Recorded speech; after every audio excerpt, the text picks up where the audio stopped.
ایک چھوٹے ساحلی گاؤں میں جڑواں بہن بھائی جن کا نام ایلیکس اور ایلی تھا، وہ اپنے دادا کے ساتھ ایک پرانے بلند مینار میں رہتے تھے جو ایک لائٹ ہاؤس کا کام کرتا تھا۔ یہ مینار ایک چٹانی پہاڑی پر کھڑا تھا اور صدیوں سے بحری جہازوں کو طوفانی سمندروں میں محفوظ راستہ دکھاتا آیا تھا۔ جڑواں بچوں کو مینار بہت پسند تھا، خاص طور پر اس کی گول سیڑھیاں اور اوپر کی بڑی روشنی کا کمرہ جہاں سے وہ پورے سمندر کو دیکھ سکتے تھے۔ ایک شام جب سورج غروب ہو رہا تھا، ایلیکس اور ایلی روشنی کے کمرے میں کھیل رہے تھے کہ اچانک روشنی جھپکنے لگی۔ یہ عام بات تھی کہ لائٹ ہاؤس کو مرمت کی ضرورت ہوتی ہے، لیکن اس بار بچوں نے کچھ عجیب محسوس کیا۔ مینار سے ایک دھیمی آواز آ رہی تھی، جیسے وہ بات کرنا چاہ رہا ہو۔ تم نے سنا؟ ایلی نے سرگوشی کی، اس کی آنکھیں حیرت سے کھلی تھیں۔ ایلیکس نے سر ہلایا، لگتا ہے کہ لائٹ ہاؤس زندہ ہے۔ بچے روشنی کے قریب جھکے اور حیرت کی بات یہ تھی کہ انہوں نے ایک گہری گونجتی ہوئی آواز سنی۔ طوفان آ رہا ہے، خطرہ، لائٹ ہاؤس نے کہا۔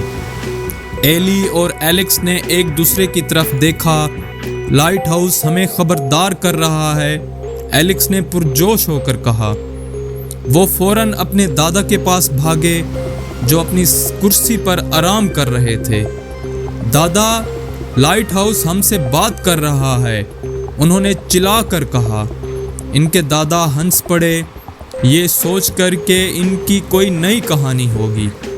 یہ لائٹ ہاؤس 200 سال سے کھڑا ہے، یہ سمندر کو ہم سب سے بہتر جانتا ہے، انہوں نے کہا اور ان کی بات کو نظر انداز کر دیا۔ لیکن جڑواں بچوں کو معلوم تھا کہ انہیں کچھ کرنا ہوگا۔ وہ دوبارہ روشنی کے کمرے میں چلے گئے اور مغرب کی طرف دیکھا۔ کالے بادل جمع ہو رہے تھے اور ہوا تیز ہو رہی تھی۔ انہوں نے ایک چھوٹی سی کشتی دیکھی جو تیز لہروں سے لڑ رہی تھی۔ ہمیں کچھ کرنا ہوگا، ایلی نے کہا۔ ایلیکس نے سر ہلایا، چلو ہنگامی لالٹین جلاتے ہیں۔ دونوں نے مل کر ہنگامی لالٹین جلائی جس نے سمندر پر ایک طاقتور روشنی ڈالی۔ جدوجہد کرتی ہوئی کشتی نے روشنی کو دیکھا اور چٹانوں سے دور محفوظ راستے پر چل دی۔ جب طوفان گزر گیا تو کشتی کا کپتان شکریہ ادا کرنے آیا۔ ان کے دادا جو اب قائل ہو چکے تھے فخر سے مسکرائے اور کہا، تم دونوں نے ثابت کیا کہ یہ لائٹ ہاؤس اب بھی زندہ ہے اور عقل مند بھی۔ اس دن کے بعد ایلیکس اور ایلی روشنی کے مینار کے جڑواں بچوں کے نام سے مشہور ہو گئے، ساحل کے محافظ اور اپنے چھوٹے سے گاؤں کے محافظ۔ تو پیارے بچوں، اس کہانی سے ہمیں یہ سبق ملتا ہے کہ ٹیم ورک اور ذمہ داری لینا چیلنجز کے سامنے بھی بہت بڑا فرق پیدا کر سکتا ہے۔